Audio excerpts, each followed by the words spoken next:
Fallout 76's next big update has hit the player test server, with story quests making their long-awaited return. But it's not just these decent-sized quests being added, as there's also 2 side quests to complete in Atlantic City, there's a surprise side quest in Appalachia, a host of new rewards are being added to seasonal events, and there's an all-new expedition coming too, in what is in my opinion one of the best maps the game has seen so far. And thanks to the new user interface, you can explore this and all the previous expedition maps with ease, without needing to actually run into an expedition to do so.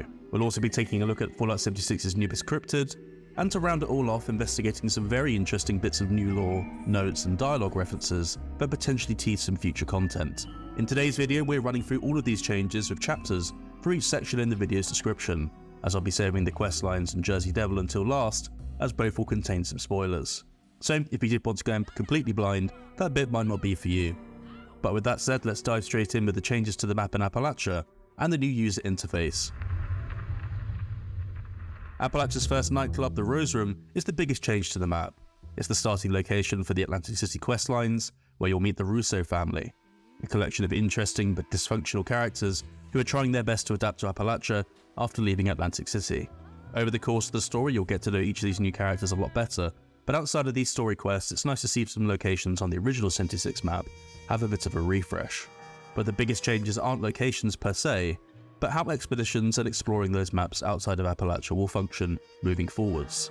So taking a look at the map and opening up the Expeditions tab, choosing between either location, you now have the option to select which districts you want to travel to, on this new section at the bottom.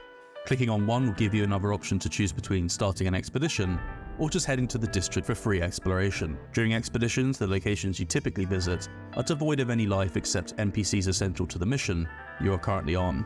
An empty casino, empty nightclub, and deserted boardwalk, but in the free exploration districts, these are now fully fleshed out and are bustling with members of the various factions, and lots of tourists like yourself. But it's not just visual changes, as these districts are also new locations for 2 side quests.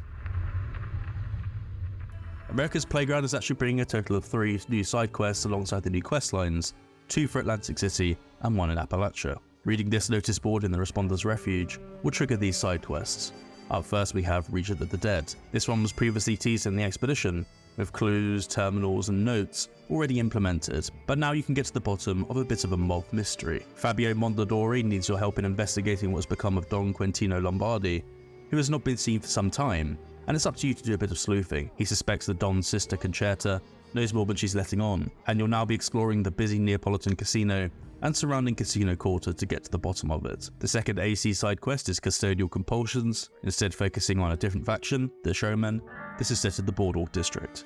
You'll be heading inside the Showman's Pier and meeting Saltwater Sam, who needs help with an ordinary cleanup job, after production got a little bit messy. Last but not least, we have one I wasn't expecting. Back in Once in a Blue Moon, we got some of our first Atlantic City teasers, in the form of a series of holotapes, the voice of one Jack Hunter, a post-war gonzo journalist, heavily inspired by Hunter S. Thompson. He sounded like a very interesting character from those alone, and you'll now get to meet him. In the side quest Hell's Eagles, a play on Thompson's Hell's Angels, you'll need to find Jack and help him get one of his unique interviews over the line. It's a fun little addition, and it was nice to see something come from that initial holotape teaser. Speaking of new additions, let's talk a little bit about the third expedition, being added with America's Playground, The Human Condition. In The Human Condition, you'll be linking up with a new faction and exploring a new location. The municipal government, led by Mayor Tim, are under siege from the Overgrown in the flooded city centre.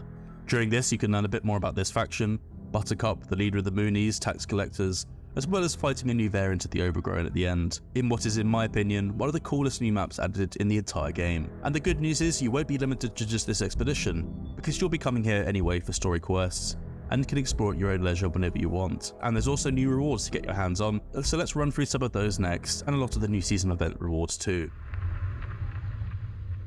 So the next season event going live for Fallout 76 will be Fast Knocked, and this year there are a lot of new rewards to get your hands on.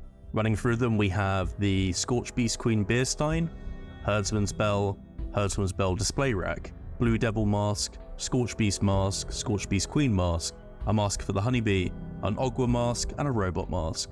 We aren't done though, as there's also glowing variations of all of these too.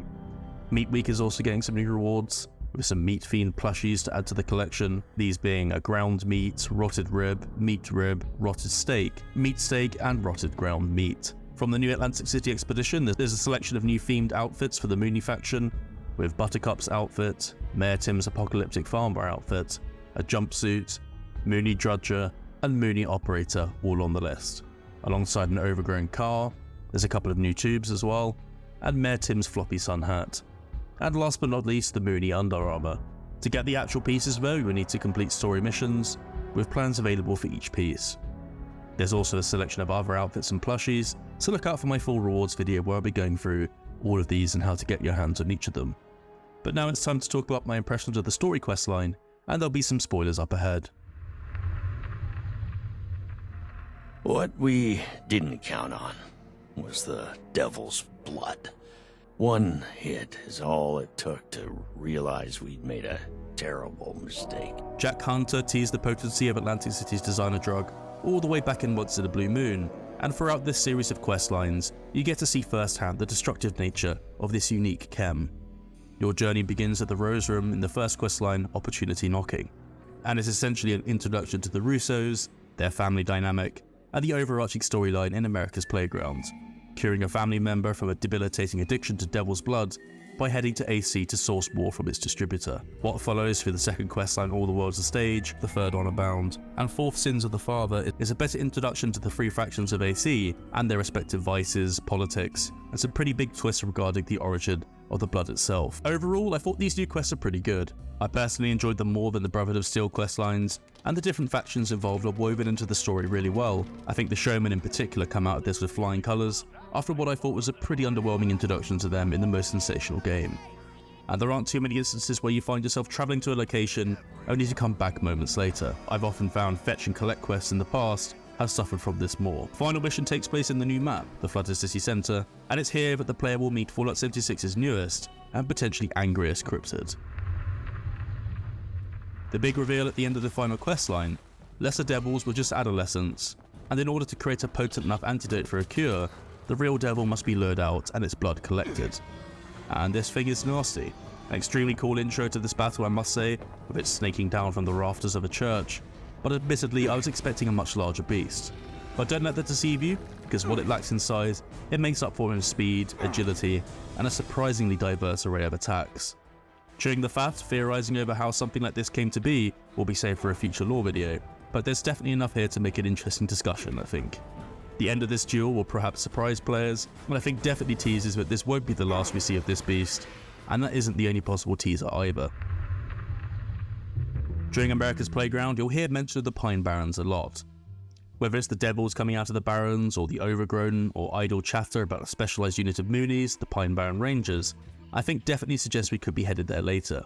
And honestly, I think that makes perfect sense, and I hope that is the case, because heading to a forest region renowned for its horror tropes anyway, filled with and the source location for all of Atlantic City's monsters, would be a fun way to wrap things up in AC. There are some other interesting notes to find during our exploration. The upcoming Season 16 ally is name dropped in a couple of notes you can find, but the real standout is this one. For the Lovecraftian Fallout fans, this one has some pretty huge implications. Next to a skeleton you can find the note entitled Urgent Message for R. Dunwich and C. Blackhall. Constance Blackhall was the ancestor of Obadiah Blackhall, the elderly Eldritch worshipper you meet in Fallout 3's Point Lookout DLC, and R. Dunwich is almost certainly Richard Dunwich, CEO of the Dunwich Company. Of course, they are responsible for the Dunwich Building and Dunwich Borers, two of Fallout's creepiest locations to date. The note references a character called Nate, who has gathered quite the following, and was apparently on the cusp of revealing more than perhaps he should have, with his followers possibly susceptible to conversion. Honestly, not sure what to make of all this. Is this a reference to Fallout lore titan and Eldritch Enjoyer Epic Nate? Possibly. Is it a teaser that these two characters could actually appear in Fallout 76? Well, the timeline definitely seems plausible given the fact that Constance was credited with an abnormally long life, thanks to the Kriv Beckner.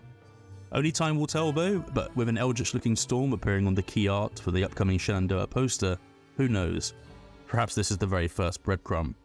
Definitely let me know what you make of this though in the comments below, but for today that is it. It's great to see story quests make their long-awaited return, and overall I think the signs are really promising. Being able to freely explore these regions is a big plus, and the new user interface seems like it will make adding new quest lines to old locations like the Pit, or future locations we will visit much easier. But what are you most excited for in the March update?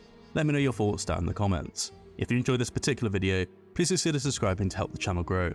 With that said though, I'm off. Thank you for watching, and we'll see you in the next one.